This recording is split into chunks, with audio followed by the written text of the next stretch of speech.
Hello from my garden, everyone. I wanted to give you a quick tip on how I am protecting my strawberries this year.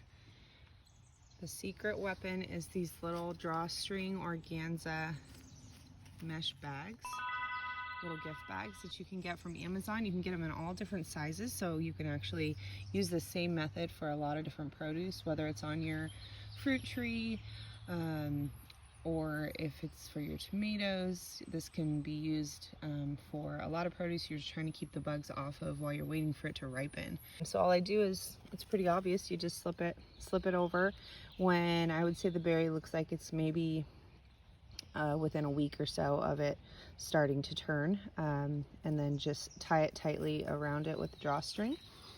I just opened up some bags. Look at these perfect berries. And these were the ones that I didn't get covered. That's what my berry harvest looked like last year. And it was very frustrating. I don't mind sharing a little, but they take more than their fair share when it comes to strawberries. So that's okay, for these are gonna go to the chickens and these are gonna go to the kids. Another good example. Uncovered berry versus covered berries. Yeah, worth it. So let's check this one and this one. Look at this dude trying to figure out how to get in. I outsmarted you this year, buddy. See, now is that not worth the effort? What a gorgeous berry.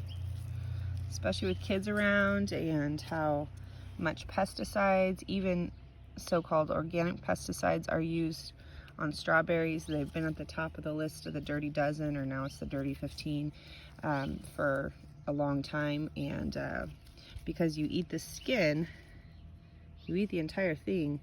So you're eating all those pesticides and it just gets absorbed right into the fruit. It's not like a cantaloupe that you cut off the rind, and so most of it doesn't get into it. This is something that you will be eating everything with that berry absorbed, and especially if you're, feeding your kids berries, you think you're making a healthy choice, but not if it's been doused in pesticides, because as we can see, everything wants to eat them.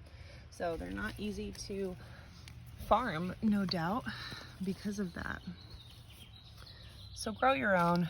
They're incredibly easy. They take a little bit of effort, only on this part really. I know everyone's climate is different, but they are a breeze for me really here.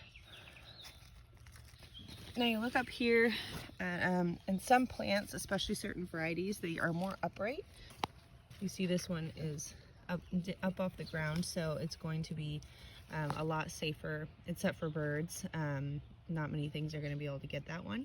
So that's great. Sometimes you can even get a contraption I've seen where it goes around the plant and like holds it up and like props up the berries. And I've been trying to think of DIY versions of that as well, because I have too many plants to buy that for all of them. But that's another idea. You just want to hold them up off the ground, but then they're not protected from birds. So this part is, I would say, 95% effective. You're going to get it. The proof is in this right here.